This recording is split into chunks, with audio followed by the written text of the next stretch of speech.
Hello Math 7 students. This is a short instructional video explaining the expectations for adding and subtracting integers practice. I will not go over every single problem, but I will show you what I am expecting.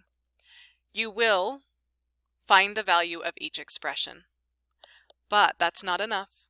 You need to show your thinking in some way. Here's different ways that you can show your thinking. You can write a sentence to explain your thoughts. You can draw a chip model, that would be rocks and balloons. You can draw a number line model. The first two problems on your paper are already done for you, but I'm going to show you different ways that we can think about these problems so that you have a variety of ways that you can show your thinking for each of the remaining problems. This first problem is 6 minus a negative 4. In this problem, I can see that I am taking away rocks, and that's going to be my thoughts here. I'm not going to draw a model for this. I'm not going to draw number lines. What I'm going to do is I'm going to write a sentence explaining my thinking, and I'm going to change the problem. This is a take away rocks problem. I can see that because I am taking away. That's the subtraction symbol. And after the subtraction symbol, I see a negative sign. So I am taking away rocks. And I remember what happens when I take away rocks from the basket. Rocks weigh the basket down. So if I'm going to take away rocks, that's going to make the basket go up. That means I want to write this problem in another way that is still going to make the basket go up. I can take away rocks, but I can also make the basket go up by adding balloons. So the change that I'm going to make to this problem is I'm going to change it from a take away rocks problem to an add balloons problem. I'm still going to start at 6. That part doesn't change. Just what I'm doing in the problem changes. I'm still starting at 6, but instead of taking away, I am going to add. And instead of taking away rocks, that would be negatives, I am now going to add balloons. That's going to be positives. 6 plus a positive 4. This is a lot easier for me to handle in my head. I can't as easily do 6 minus a negative 4. It would require drawing a model, but I can change taking away rocks to adding balloons. And 6 minus a negative 4 becomes 6 plus a positive 4, and 6 plus a positive 4 is equal to 10. I wrote a sentence, or at least some version of a sentence, maybe not a full English language sentence, but I wrote explaining what my thoughts were. Let's take a look at number 2.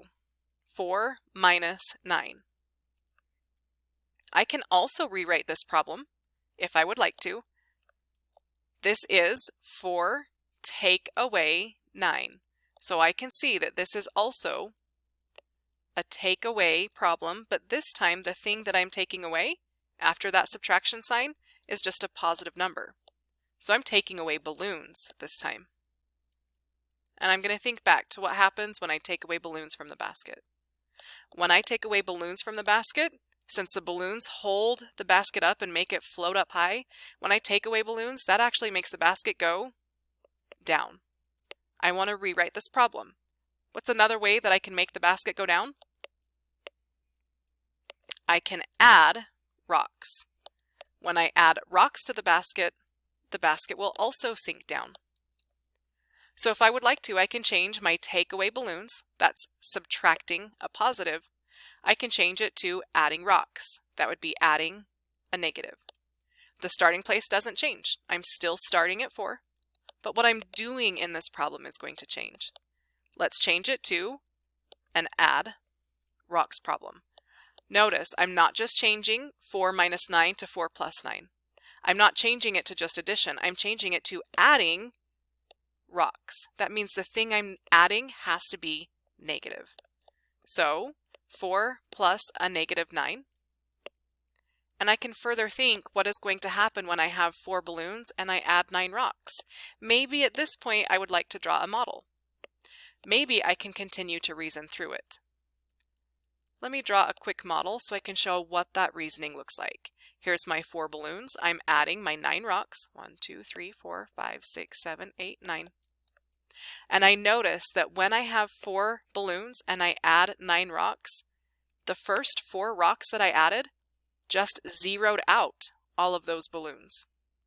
That leaves me with 1, 2, 3, 4, 5 rocks, or in other words, -5.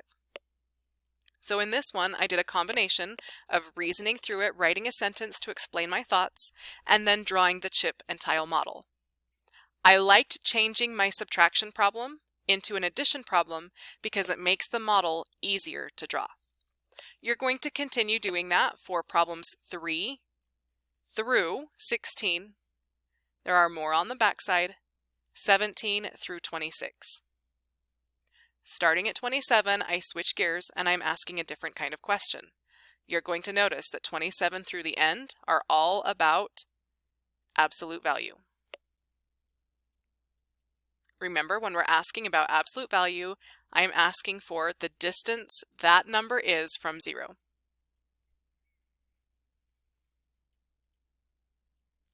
For example, the absolute value of 8, I'm asking how far away is 8 from 0?